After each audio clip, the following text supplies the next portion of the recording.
வார இறுதியை ஜாலியாக கழிக்க ஓடிடியில் வெளியான 5 திரைப்படங்கள். பொங்கலுக்கு வெளியாகி சூப்பர் ஹிட்டான அயலான், கேப்டன் மில்லர் உள்ளிட்ட படங்கள் வெவ்வேறு ஓடிடி தளங்களில் இன்று வெளியாகின. சிவகார்த்திகேயன் நடிப்பில் ரவிகுமார் இயக்கத்தில் பொங்கலையொட்டி அயலான் திரைப்படம் வெளியாகி வரவேற்பை பெற்றது. ஏலியன் ஜேனரில் வெளிவந்த முதல் இந்திய படம் என்று விளம்பரம் செய்யப்பட்ட அயலான், குழந்தைகளை வெகுவாக கவர்ந்தது. இந்த திரைப்படம் இன்று சன் நெக்ஸ்ட் ஓடிடி தளத்தில் வெளியாகியுள்ளது.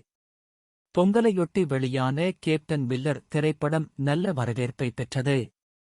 இந்த படத்தில் தனுஷ், சிவராஜ்குமார், பிரியங்கா மோகன் உள்ளிட்டோர் நடித்திருந்தனர்.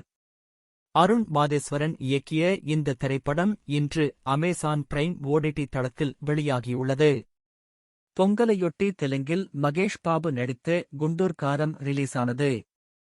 இந்த படம் எதிர்பார்த்த அளவுக்கு வெற்றியை பெறாவிட்டாலும் சுமாராக ஓடியது.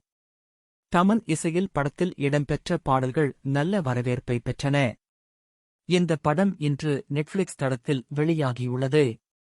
பரத், ஜனனி, சோனாக்ஷி சிங், பாண்டிய ராஜன் உள்ளிட்டோர் நடிப்பில் உருவான இப்படிக்கு காதல் திரைப்படம் ஆஹா தமிழ் ஓடிடி தளத்தில் இன்று வெளியாகியுள்ளது. தர்ஷன் நடிப்பில் கன்னடத்தில் வெளியான காட்டேரா என்ற திரைப்படம் ரூபாய் 100 கோடிக்கும் அதிகமாக வசூலித்தது. 1970களில் நடந்த உண்மை சம்பவங்களின் அடிப்படையில் இந்த படம் உருவாக்கப்பட்டது.